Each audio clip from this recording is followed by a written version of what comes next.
उसके बाद जो डोनाल्ड ट्रम्प और अमेरिका ने जो ईरान की पर हमला किया, उसके बाद डोनाल्ड ट्रम्प ने क्या ट्वीट किया, डोनाल्ड ट्रम्प ने क्या बयानबाजी की, अगर मैं आपको उसका बयान सुनाऊं, डोनाल्ड ट्रम्प ने जो ईरान के पर हमला करने के बाद क्या ट्वीट किया था।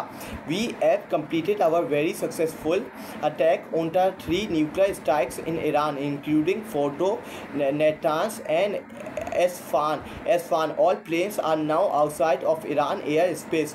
A full payload of bombs was dropped on the primary site. Fordo, all planes are safely on their way home. Consolation to our great American warriors. There is not another military in the world that could have done this. Now is the time for peace. Thank you for your attention to this matter. अब ये बात कर रहा है कि America, जिससे आखिरी की सेकंड लाइन के ऊपर जो मैंने बात की है कि now is the time for piece, ये हमला करके इसराइल के ऊपर हमला करके उनकी न्यूक्लियर वेपन्स के ऊपर हमला करके अब ये बात कर रहा है कि अब ये टाइम आ गया है पीस के लिए। तुमने हमला किया और दूसरी तरफ तुम ये बात कर रहे हो कि अब अमन के लिए, पीस के लिए वक्त आ चुका है। तुम एक मुल्क के ऊपर हमला करोगे, एक मुल्क के ऊपर उनकी अटैक करोगे, उनकी गैरत के ऊपर हमला करोगे, उनके मुल्क के अंदर घुस के उनके न्यूक्लियर वेपन्स के ऊपर हमला करोगे और फिर तुम बात करते हो, तो फिर तुम ट्वीट करते हो कि अब वक्त आके पीस के लिए, अब वक्त आके अमन के लिए। ये वर्ड्स, ये अल्फाज तुम्हारे मुंह से गंदे लगते हैं, गलीज लगते हैं। ये बयानबाजी न किया करो, क्योंकि पूरी दुनिया तुम्हारी औकात, तुम्हारी वैल्यू जान चुकी है कि तुम कितने बड़े दहशतगर्द हो, तुम कितने बड़े नेतन्याहू के पालतू कुत्ते हो, तुम नेतन्याहू के पीछे अपने हाथ बांध के चलते रहते हो। ये तुम्हारी औकात है, तुम्हारी ये वैल्यू है। ये फकिंग मैन है, this is the fucking man Donald Trump. इसकी आपने बात के ऊपर यकीन नहीं करना। इससे पहले 2 हफ्ते का टाइम दिया ईरान को, इससे फिर एकदम 2 हफ्ते से पहले 3-4 दिन बाद इससे कहा था कि 2 हफ्ते का टाइम है ईरान के पास, लेकर 3-4 दिन बाद इससे ईरान के पर हमला कर दिया। ये डोनाल्ड ट्रम्प की औकात है, ये डोनाल्ड ट्रम्प की वैल्यू है। उसके बाद इसका दूसरा जो ट्वीट है जो ईरान से मुतल्लिक, इससे क्या कहा है, I will be giving an address to the nation at 10 p.m.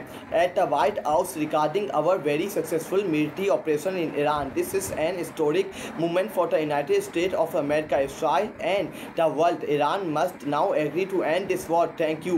ये इससे कहा कि मैं एड्रेस करूँगा और इससे बाद में जाके सुबह पाकिस्तानी स्टैंडर्ड टाइम के मुताबिक 8 बजे 7 बजे इसने अपनी कौम से खिताब किए, एक छोटा सा 5-10 मिनट इसने खिताब किए अपने वज़ीर को, अपने जो मुसीर है उनको पीछे खड़ा करके इससे खिताब किए और कहा है कि हम अपने मिशन के ऊपर कामयाब हो गए हैं और अब ईरान को चाहिए कि अब वो पीस लाए, वो अमन लाए, वो हमारी टेबल के ऊपर बैठ जाए और मामलात को आगे लेके चले। ये इस बिगैरत की अल्फाजबाजी है, ये बिगैरत, ये मरीज़, ये फ़िरौन, ये यजीद। इसका जब तक इस फ़िरौन, इस यजीद को आप करारा जवाब नहीं दोगे, इसका मुँह काला नहीं होगा। इसका मुँह काला होना लाजमी है। ये फ़िरौन है, ये यजीद है। इससे एक मुस्लिम ब्रादर उठ के ऊपर हमला किया। इस वक्त ईरान तना रह गया है, ईरान अकेला खड़ा है और अमेरिका और इसराइल का मुकाबला कर रहा है। कल ईरान के वज़ीर ख़ाज़ा ने बात की, कल हमारी रशिया के सदर पुतिन से मुलाकात होने जा रही है और हम ये मामला डिस्कस करेंगे। ये बड़ी मीटिंग होनी चाहिए। क्या रशिया इस मामले के अंदर मुदाखलत करेगा?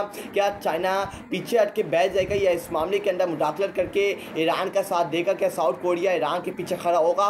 और क्या असल के अंदर वर्ल्ड वार 3 का स्टार्ट होने जा रहा है? मुझे जो अब तक नज़र आ रहा है वर्ल्ड वार 3 का आगाज़ होने जा रहा है और तबाही और बर्बादी। अब आप देखते हैं कि पेट्रोल की प्राइस कितनी ऊपर जाएगी, कितनी ऊंची जाएगी इस गलीज, इस कमीने, इस बेगैरत बंदे की वजह से, क्योंकि इसने वर्ल्ड वार 3 का बाकायदा तौर के ऊपर आगाज़ कर दिया है और अब जो तबाही बर्बादी होगी वो पूरी दुनिया को उठाना पड़ेगा और पूरी दुनिया इसको सफ़र करेगी। सिर्फ एक जो अमन, अपने आप को अमन का सफ़ीर खिलाता है, उसकी वजह से पूरी दुनिया को तबाही और बर्बादी उठानी पड़ेगी। रशिया के रहनुमाई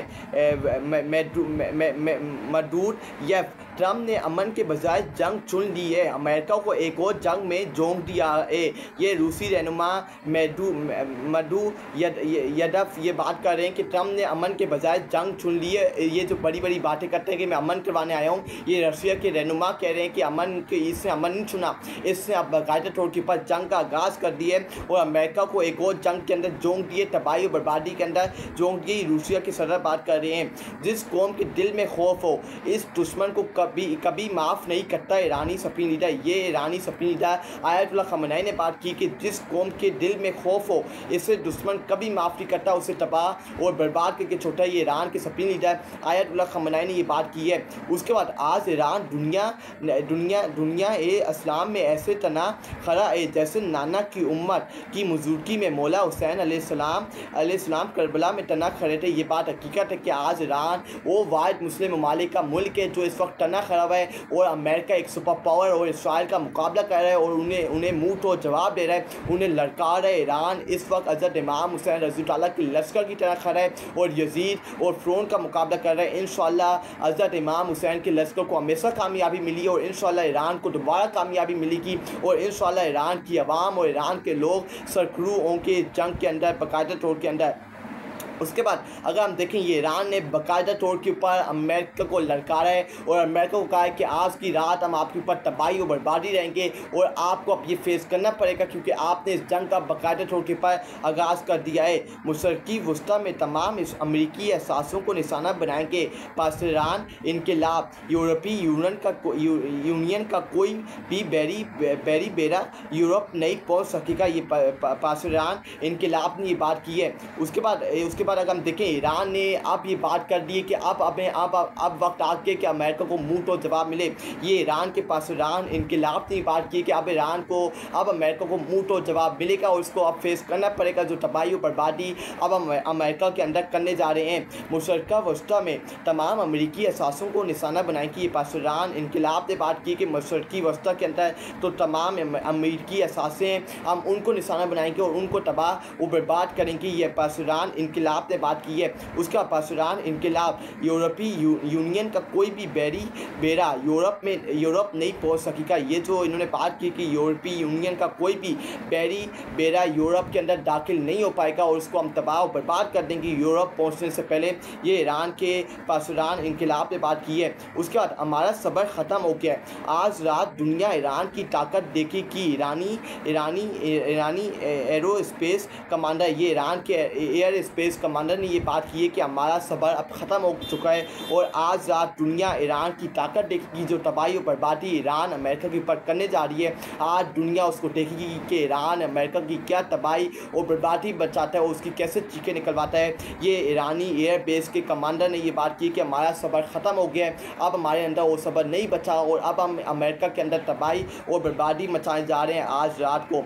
उसके बाद हम देखें सदर ट्रम्प ने 8 मरतबा गज़ा में जंग बंदी की कतार को मुस्तरद किया और हम इस शख्स को अमन पे अमन कहते हैं। कुछ तो शर्म आनी चाहिए। ये बात हकीकत है कि हमें कुछ शर्म आया आनी चाहिए। इस बंदे ने 6 से 7 मरतबा गज़ा और फ़लस्तीन के अंदर सीज़ फायर को टुकराया, मुस्तरद किया कि गज़ा और फ़लस्तीन के अंदर अमन नहीं होना चाहिए, वहाँ सीज़ फायर नहीं होना चाहिए और पाकिस्तान ने उसी को अमन का सफ़ीर मुकर्रर किया। हमें शर्म आनी चाहिए हमारे ऊपर। ऐसा पाकिस्तानी ये शर्म के मुकाम के हम पाकिस्तानियों और हमारी रियासत ये हरकतें कर रही है। उसके बाद ये पाकिस्तान इनकलाब ने बात की है, जंग शुरू हो चुकी है, खित्ते में हर अमरीकी शहरी या फौजी अब हदफ है। ये पाकिस्तान इनकलाब ने बात की कि जंग का बाकायदा तौर के ऊपर अमेरिका ने इसका आगाज़ कर दिए, अमेरिका ने इसके अंदर छलांग मार दिए और अब हमें खित्ते के अंदर हर अमरीकी शहरी या फौजी अब हमारा हदफ होगा और अब हम उसको निशाना बनाएंगे। ये पाकिस्तान इनकलाब ने ये ऐलान कर दिया है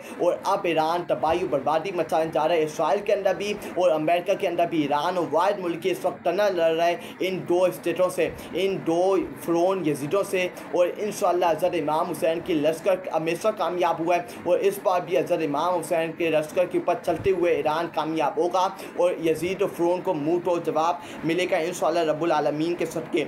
ईरान किसी के सामने नहीं झुकेगा, चाहे एक और असूरा वाक़या हो जाए। ये आयतुल्लाह खamenei ईरान के सुप्रीम लीडर ने ये बात की है कि ईरान किसी के सामने अब नहीं झुकेगा, चाहे एक और असूरा वाक़या हो जाए, एक और मुहर्रम जैसा वाक़या पेश आ जाए, एक और हमारे गले काट दी जाए, लेकिन हम किसी फ़िरौन यजीद के सामने झुकने वाले नहीं हैं और हम आखिरी हद तक मुकाबला करेंगे। ये ईरान के सुप्रीम लीडर आयतुल्लाह खamenei ने ये बात की है कि अब इनफ इज़ इनफ, अब हमने मुकाबला करना है और अब हम आखिरी हद तक जाएंगे मुकाबला करने के लिए। इमरान खान के तमाम बैरूनी दौरे कामयाब थे। अरब मुल्क से पैकेज मिले। अमेरिकी सदर ट्रंप ने बुलाया, कमरे में चुप कर नहीं, सबके सामने मुलाकातें की। इंडिया से जंग जीती। उसके बाद अफगान एग्जिट में अमेरिका यूरोप की मदद की। इस्लामी माफिया पर दिन मंजूर करवाया, लेकिन तब टाउट कहते थे पाकिस्तान अकेला रह गया है, हम तबाह हो गए हैं। ये बात हकीकत है कि इमरान खान का ऐसा दौरा किसी मुल्क ऐसा मुल्क के अंदर कोई फालतू नहीं किया जैसे इन पटवारियों का, इन लेलों का जाता है। इमरान खान ने अर्ब दौरा किया है, अर्ब मुल्क गया है और कुछ पाकिस्तानियों के लिए लेके आया है और सारे मुल्क के अंदर, सारी दुनिया के अंदर अमन का सफ़ीर बन के किया है। इस बंदे को अमन का सफ़ीर का अवार्ड मिलना चाहिए। डोनाल्ड ट्रंप एक गद्दार, एक फितना फसाद को कभी अमन का सफ़ीर का अवार्ड नहीं मिलना चाहिए। इसराइल और अमेरिका को चाहिए कि वो ईरान पर एक टकरा हमला कर दे, वरना इसराइल तारीख में लूज़र के नाम से जाना चाहेगा। इमरान रियाज खान ने ये बात की है, उनका मजाक उड़ाया इसराइल का कि अगर इसराइल हमला नहीं करता ईरान के पास अपनी गैरत को बचाने के लिए तो पूरी ज़िंदगी, पूरी आखिरत तक वो लूज़र्स खिलाए जाएंगे। इसराइल लूज़र्स हैं और लूज़र्स बन चुका है और तारीख में इसी तरह से पकारा जाएगा और ना ईरान दीवार के साथ लगेगा और ना लगा जीत चुका है ईरान। और अगर अमेरिका हमला करता है तो अमेरिका को भी जवाब देना ईरान जानता है, क्योंकि इसके साथ अल्लाह की ताकत है। आपके व्लॉग सुन के दिली दुख हुआ है। ये आपके ये इमरान रियाज के बयान के ऊपर सारा मीर एक सोशल मीडिया एक्टिविस्ट ने रद्द अमल दिया है।